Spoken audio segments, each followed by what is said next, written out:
In the blistering summer of 1848, in a quiet corner of Montgomery, Alabama, whispers spread like wildfire across the plantations.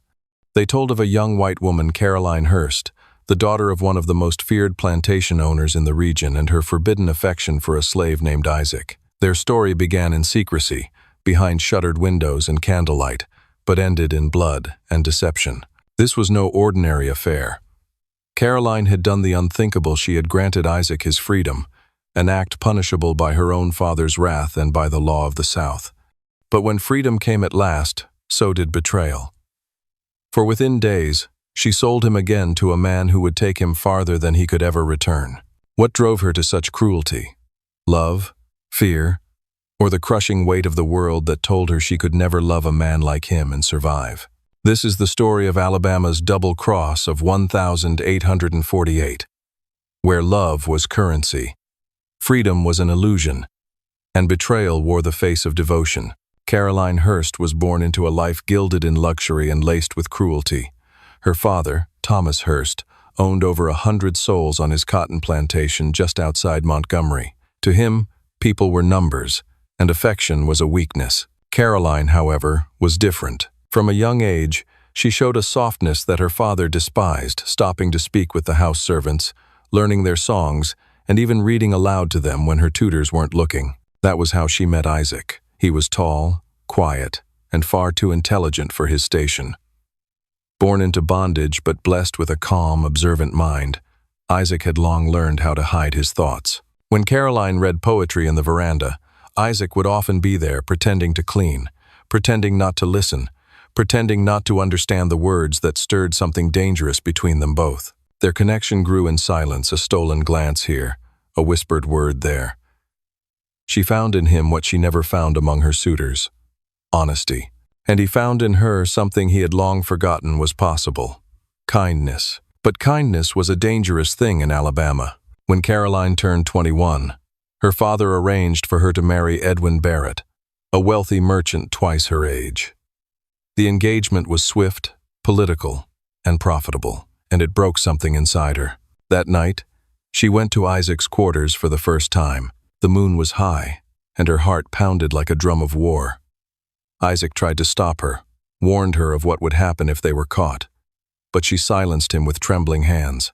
"I'd rather die in truth," she whispered, "than live in a lie." From that night on, their fate was sealed. What began as affection turned into defiance. Caroline smuggled him books, coins, and finally a set of forged papers. Papers that promised him freedom, but freedom, in that time and place, was never without a cost. And in Caroline's case, that cost would soon demand her soul. The morning after their secret meeting, the Hurst plantation awoke to the usual rhythm of clanging iron and shouted orders.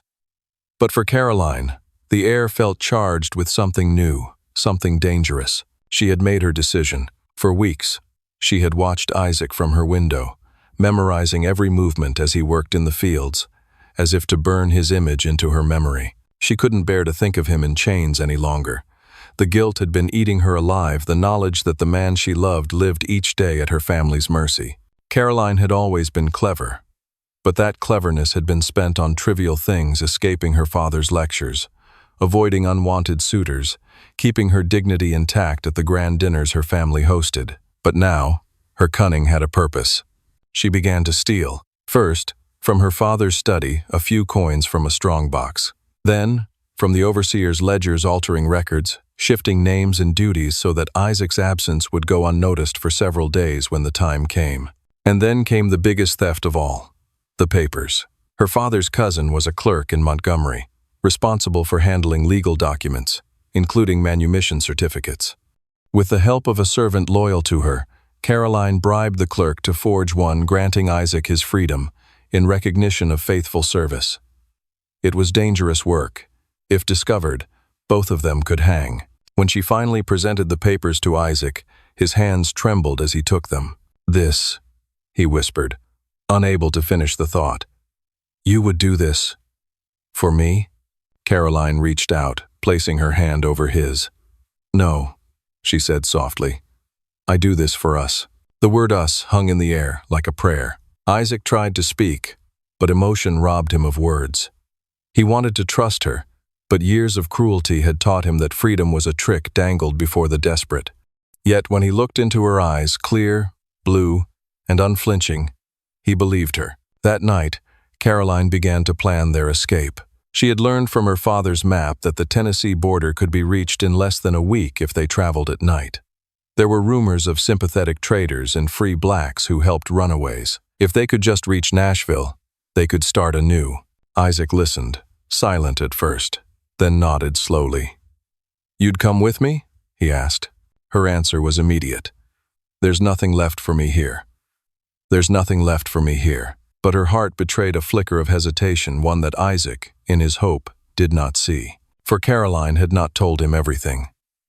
She had not told him about the letter she'd received from Edwin Barrett, her fiancé, announcing his arrival in a week's time. Nor had she told him that her father's debts had grown so deep that the marriage was the only thing keeping the plantation from ruin. If she ran, she would lose everything: her home, her name, her safety. And yet, she couldn't turn back now. Every night, she slipped from her room to meet Isaac under the old magnolia tree by the edge of the fields. There, they whispered of dreams of cities without whips, of freedom without fear. And yet, in the stillness, Isaac sometimes caught a shadow pass across Caroline's face, something unreadable, something like guilt. Still, when she finally said the words, "Tomorrow night we go," he didn't question her. He simply smiled for the first time in years. He didn't know that freedom, in Caroline's world, came with strings attached. He didn't know that her love was about to become the cruelest betrayal of all. The night was heavy with the hum of cicadas and the scent of magnolia blooms. Every shadow seemed to hold its breath as Caroline and Isaac made their way through the tall grass behind the Hearst plantation. Caroline wore a dark cloak, her golden hair hidden beneath a scarf. Isaac carried little, only a small satchel with food, the forged papers tucked carefully inside, and a pocket Bible she had pressed into his hands before they left. They moved quickly, guided by the faint glow of a half-moon. The dogs had been fed extra that evening, Caroline's doing, and the overseer had been sent to town on an errand. Everything had gone according to plan. For the first time in his life, Isaac felt the weight of his chains begin to lift. Freedom was close enough to taste. They reached the woods by midnight. From there, they followed the creek north, moving silently beneath the trees. Every sound an owl's call. A snapping twig made Caroline's heart jolt, but Isaac kept her steady. His instincts, honed by years of surviving the whims of others, guided them deeper into the wild. Hours passed. Dawn began to stretch its pale fingers across the sky. When they reached the old mill road, Caroline paused. She looked exhausted but determined. "There's a man named Silas Crane," she said, her voice low. "He owes my father a favor. He runs a way station north of here. He'll hide us for a day or two before we move again." Isaac frowned. "And you trust him?" Caroline hesitated for just a heartbeat. "He's our only choice." They arrived at the small farmhouse as the sun began to rise. Silas Crane, a wiry man with a weathered face and tobacco-stained fingers, opened the door before they could knock. His eyes darted between them. Caroline, pale and trembling, and Isaac, standing protectively beside her.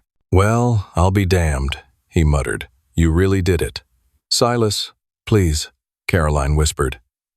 "We just need a place to rest. We'll be gone by nightfall." He nodded slowly, letting them inside. But as Isaac stepped over the threshold, something in Silas's eyes shifted curiosity, giving way to calculation. Inside, the air smelled of whiskey and wood smoke. Caroline sat near the hearth, her hands shaking as she poured water into a tin cup. Isaac sat across from her, watching the man who was supposedly their ally. Silas poured himself a drink, studying them both. "You know what kind of trouble you're in, girl?" he said finally. "Your daddy's not gonna let this go easy. He's got friends, rich friends." Caroline's voice quivered. "I know." He leaned back in his chair, smirking. "And what about him?" He nodded at Isaac. "You planning on parading him up north like a husband?" Isaac stiffened but said nothing. Caroline's voice came out sharper than she intended. "He's a free man," Silas chuckled, shaking his head. "Free, huh? Papers or not, Once your daddy sends word, there'll be posters up from here to Memphis." She turned away, biting her lip. Hours later, when Isaac finally drifted into uneasy sleep, Caroline sat alone by the fire, staring at the man across from her. "You said you could help us," she whispered. Silas leaned forward. "I can. But you know as well as I do, freedom costs more than paper. You ain't got enough money for two." Her heart pounded. "What are you saying?" He smiled, a cruel twist of his lips. "You sell him quietly. I'll make sure no one ever finds out. You get your life back, your daddy's debt disappears, and he gestured toward the sleeping Isaac, goes to a man upstate who'll pay good money for someone built like that." Caroline froze. The offer hung in the air like poison. She thought of her father's fury, of the ruin her actions had already caused, of the whispers that would destroy her if she was caught. And then she looked at Isaac, peaceful, unaware, still dreaming of freedom. Tears filled her eyes as she whispered, "No, I can't." Silas shrugged. "You'll think about it. They always do." And she did. Through the long hours of that day, as Isaac slept and Silas waited, Caroline's thoughts twisted into something she could no longer recognize. Fear, guilt, love, and desperation tangled together until she could no longer tell them apart. When night came again, so did her decision. Isaac woke to the sound of horses outside. Caroline stood by the door, her cloak drawn tight, her face pale and unreadable. "Caroline?" he said softly. She didn't answer, because by the time he realized what was happening, Silas Crane's men had already stepped inside, and the dream of freedom shattered like glass. Isaac's wrists were bound before he even had time to rise from the floor. Two men, rough-faced and silent, dragged him to his feet, the coarse rope cutting deep into his skin. He looked to Caroline, his voice low, hoarse. "Caroline, what is this?" Her lips parted, but no words came. Silas stood beside her, arms crossed, his smirk illuminated by the flickering lamplight. "Business," Silas drawled. "Simple as that. Your lady here came to her senses." Isaac's chest rose and fell with disbelief.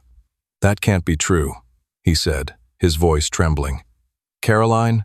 Her eyes glistened, and for a moment, the mask she wore slipped. She looked at him not as a mistress looks at a slave, nor as a savior looks at the one she's saving, but as a woman torn between love and ruin. "It's not what you think," she whispered. Though her hands shook as she held the deed, Silas had given her a parchment that confirmed Isaac's sale for $200 and the promise that her father's debts would be cleared. Isaac took a step forward before the men yanked him back. "You promised me freedom," he said, each word sharp, cutting through the silence. Tears filled her eyes. "I tried, Isaac. I swear I tried. But if my father finds out what I've done, if they find us, then let them find us." His voice thundered through the small cabin, shaking the room. "I would have faced 1,000 men before believing you'd trade me like cattle." The words hit her harder than any blow could. She turned away, covering her face as Silas gave a signal. The men dragged Isaac out the back door, his feet kicking against the wooden floorboards, his voice echoing one last time. "Caroline, look at me! Look at me!" But she couldn't. When the door slammed shut, silence filled the cabin once more. Silas poured himself another drink, satisfied. "You did the right thing," he said. "A girl like you's got no place running off with the likes of him. You'd have lost everything." Caroline didn't answer. Her mind was a storm of shame, of fear, of the echo of Isaac's voice. When dawn broke, Silas's men were gone. So was Isaac. All that remained was the bloodied rope, coiled like a serpent on the floor, and the faint imprint of his bare feet leading into the dust. Caroline sat in the corner, staring at her hands. They still trembled from where she had signed the paper. The same hands that once stroked Isaac's face, that once held his as she whispered promises of freedom. Her father's words came back to her then, "Love is a foolish thing, Caroline. It makes slaves of us all." For the first time, she understood him. Days later, when she returned home, she found her father waiting on the veranda, the same cold smile carved into his face. "You've made me proud," he said. "You did what was necessary." She nodded, saying nothing. But that night, as the wind rattled the shutters, Caroline woke to a sound that made her blood run cold, a low, rhythmic creaking, like a rope swaying in the wind. When she looked outside, there was nothing but the empty fields, the moonlight spilling across them. Yet she couldn't shake the feeling that someone was watching.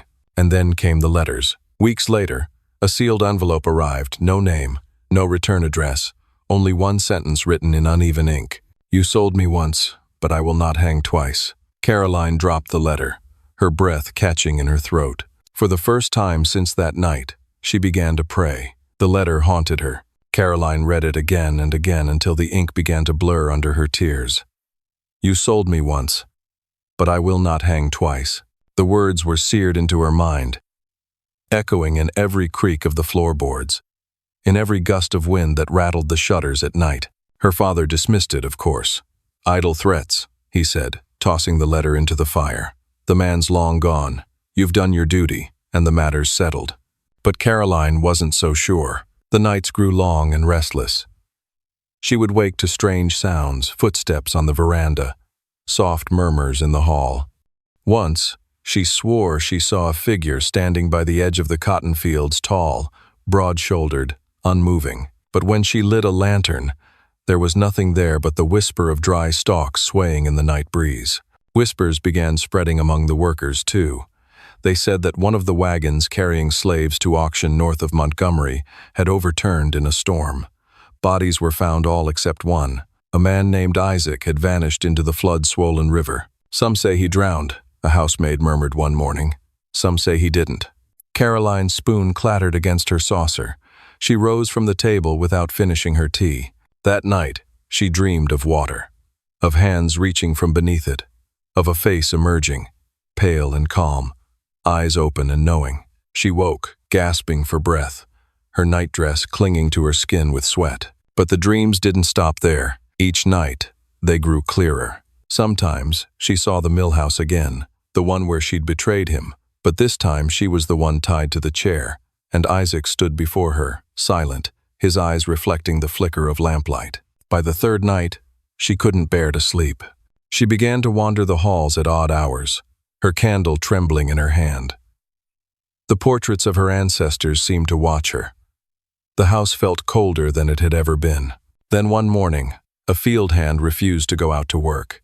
He stood trembling by the door, muttering that he'd seen something walking the rows at dawn, something that looked like a man, but wasn't. Her father flew into a rage, striking the man across the face.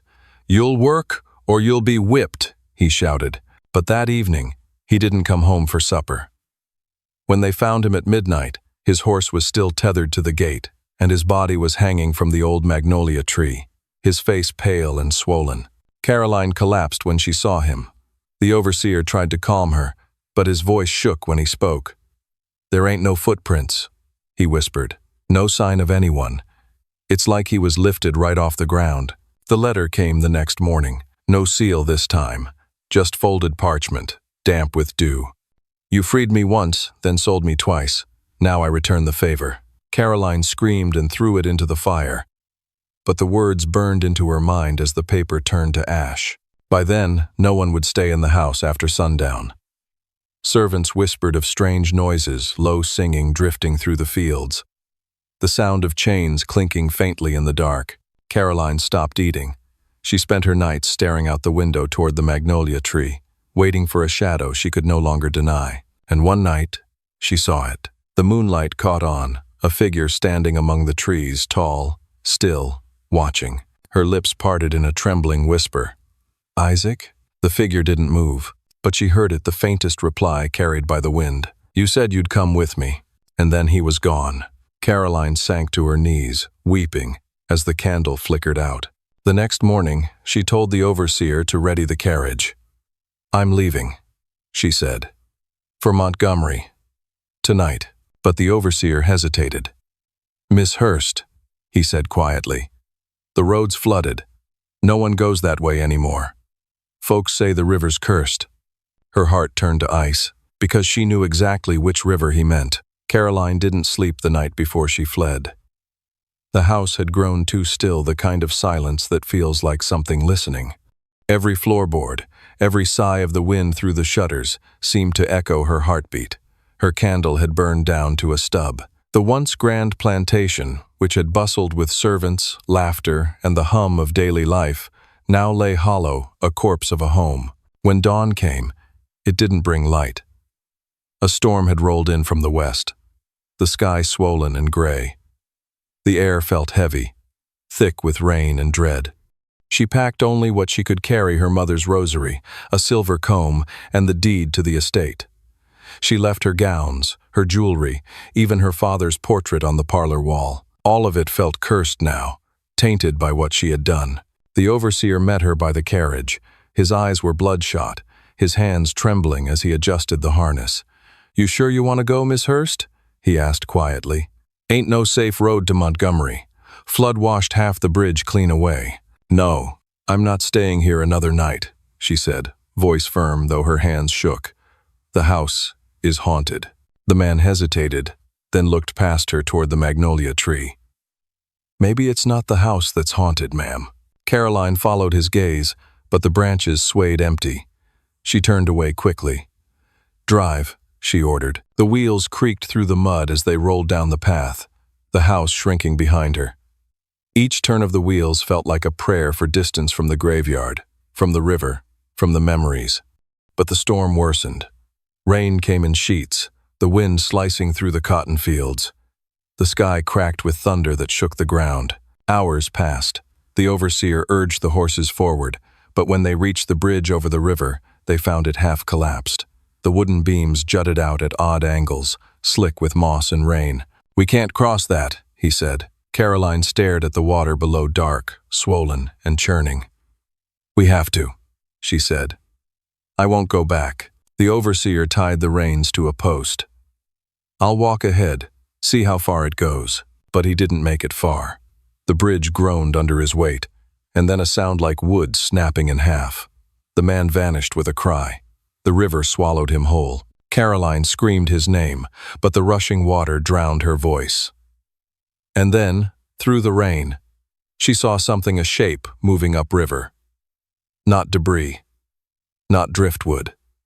A figure, tall, barefoot, moving against the current as if the river itself parted for him. She stumbled back, hand over her mouth.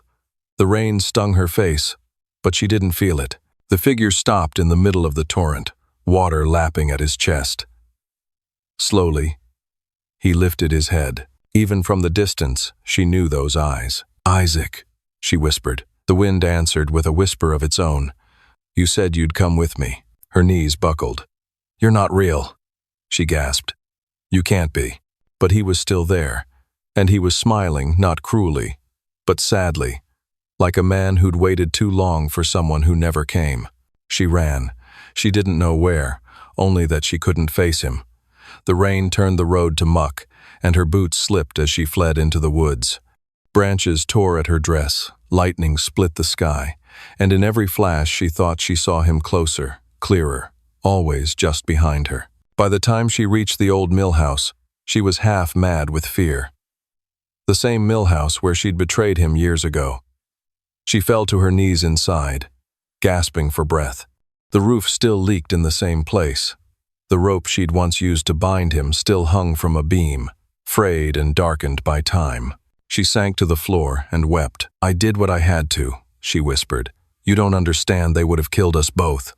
The door creaked open. She looked up. Isaac stood in the doorway, soaked to the bone, water running down his face like tears. He didn't speak. He didn't need to. His silence said everything: that he'd loved her once, that she'd betrayed him twice, and that the river had carried more than just his body when it swallowed him. "Please," she begged. "I can't undo it. I can't." He stepped closer. The floorboards didn't creak beneath his feet. His eyes were no longer angry, only mournful. "You sold me for your freedom," he said quietly. "So I've come to buy yours." Caroline shook her head. "No, no, please." The storm raged outside, wind howling through the broken shutters.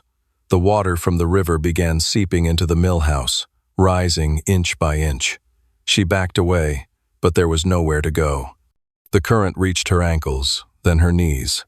"Do you remember what I said?" he murmured. "That love is a chain no one can break?" Her voice broke. "I remember. He knelt before her, his hand reaching out cold, too cold. "Then come with me." The last thing she saw was his face, inches from hers, calm and endless as the river itself. Then the water closed over her head. When the storm passed the next morning, the overseer's horse was found grazing near the collapsed bridge. The carriage lay overturned in the mud.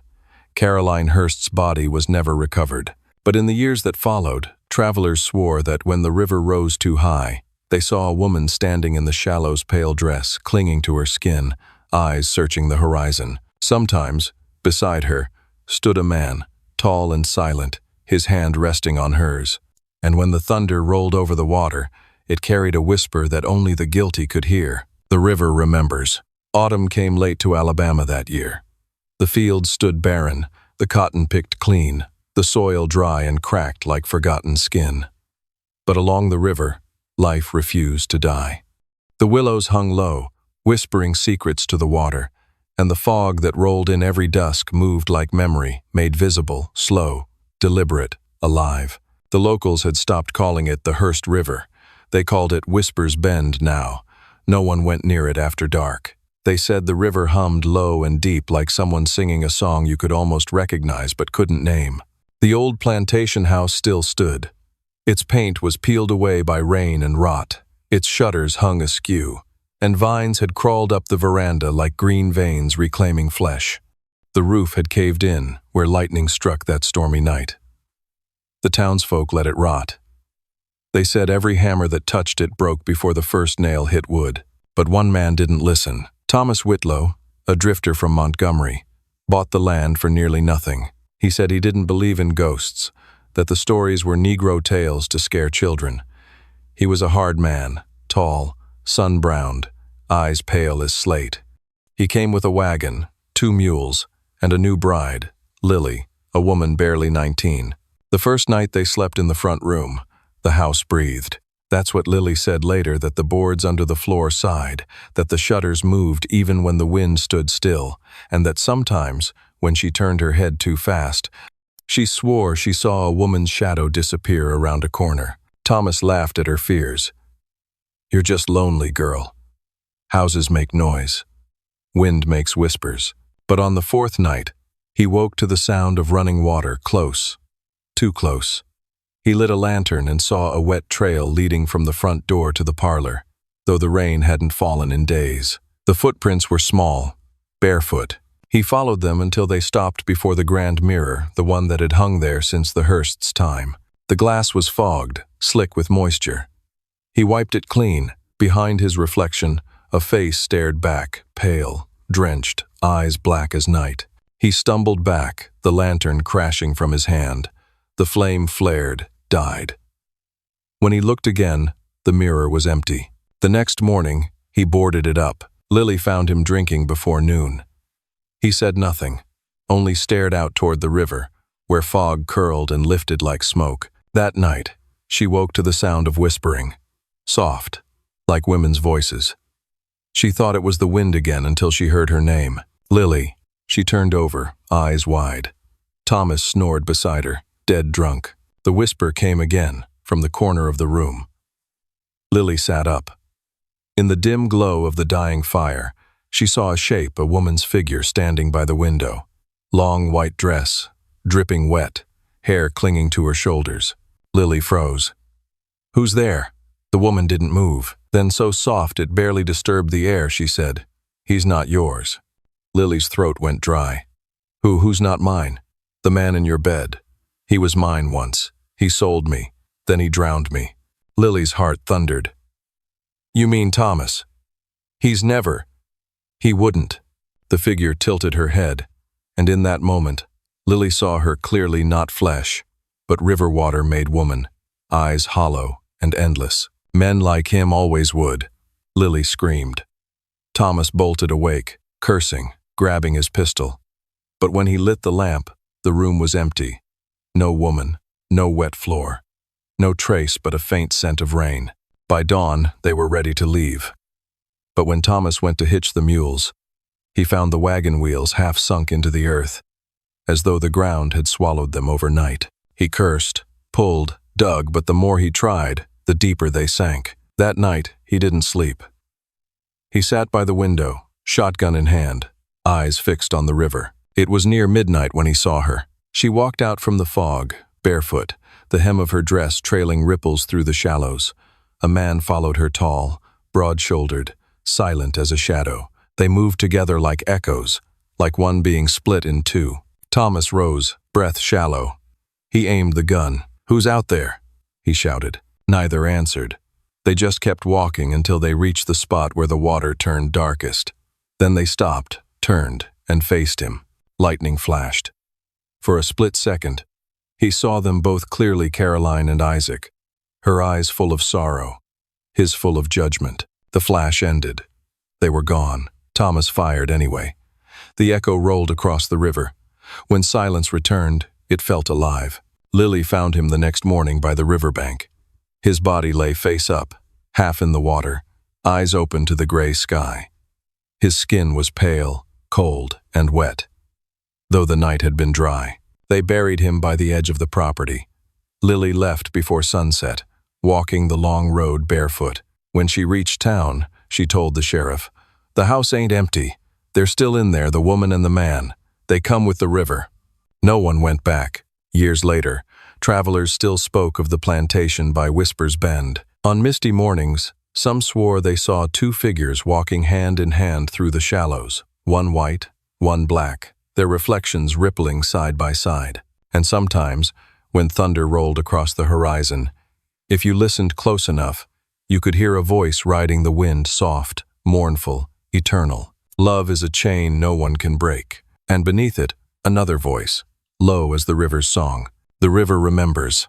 By the turn of the century, Whispers Bend had become a name people only spoke when the lamps were low. The plantation was nothing but bones, rotted timbers, collapsed walls, and ivy thick as rope winding through the ruins. Yet the river remained alive, always moving, always murmuring, as though it carried a secret too heavy to keep. Children dared one another to go near it. None ever stayed long. They said if you stood at the edge at dusk, you'd see your reflection smile back even when you didn't. They said the river would whisper your name, and if you answered, it would show you the face of someone you'd lost or someone you would lose.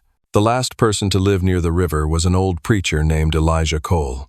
He came from the north, built himself a shack near the old Cotton Road, and said he didn't fear the spirits of sinners or slaves. He called himself a man of God, one who could cleanse what others called cursed. But Whispers Bend was not a place that forgot. The preacher began his sermons with fire in his lungs and certainty in his eyes. "Ain't no ghost but guilt," he'd say to the handful of field hands who came to listen. "Ain't no curse but sin." He waved his Bible, sweat slick on his brow. "The devil don't haunt the land we do." Ain't. Yet by the third week, his hands shook when he read the scripture. He stopped preaching at night. He kept a lantern burning till dawn. The neighbors, the few, still living within miles, said they could hear him talking when no one was there. Sometimes, they said, he sounded like he was begging. Sometimes, like he was answering someone unseen. On the 21st night, a traveler named Jonah Fielding stopped by his shack. He was a mail rider, young, polite, curious by nature. When the preacher didn't answer his knock, Jonah pushed open the door. The lantern still burned. The Bible lay open on the table, pages warped with moisture. Beside it, muddy footprints led to the riverbank and stopped. Jonah followed them. He found the preacher's hat caught in a root, half floating in the current. No body was ever recovered. But in the mud near the water's edge, Jonah found something else, a carved piece of wood, weathered by time. On one side, the initials C.H. were faintly visible. On the other, the words, "He belongs to the river now." After that, people stopped trying to tame the land. The crops that grew there twisted strangely, as if the soil itself refused to forget. The cotton that once glistened white as bone came up gray, heavy, stained. Yet every spring, when the floodwaters rose and the fog rolled thick across the fields, some swore they saw two figures standing at the bend, the same pair, always together. One tall, broad, with eyes like storm clouds. The other slender, graceful, her dress rippling like silk through the water. They would face one another, hands touching but never holding. Then they'd fade into the mist as if the river itself had claimed them again. No one knows how the story began anymore, whether it was love that damned them or betrayal that bound them. But the river remembers, and when the wind carries the sound of chains, and the trees sway like mourners, those who listen close can still hear a woman's voice whispering through the reeds. I freed him once, I sold him once. The river freed us both. And beneath her words, a man's laughter low, patient, forgiving, like thunder rolling far away. No more masters, no more chains. The legend of Caroline Hurst and Isaac was never written in the ledgers of history.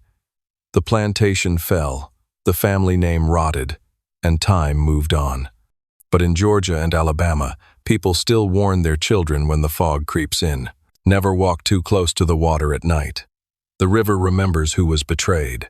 As for Whispers Bend, it still sings, sometimes like grief, sometimes like forgiveness, always like love that refused to die.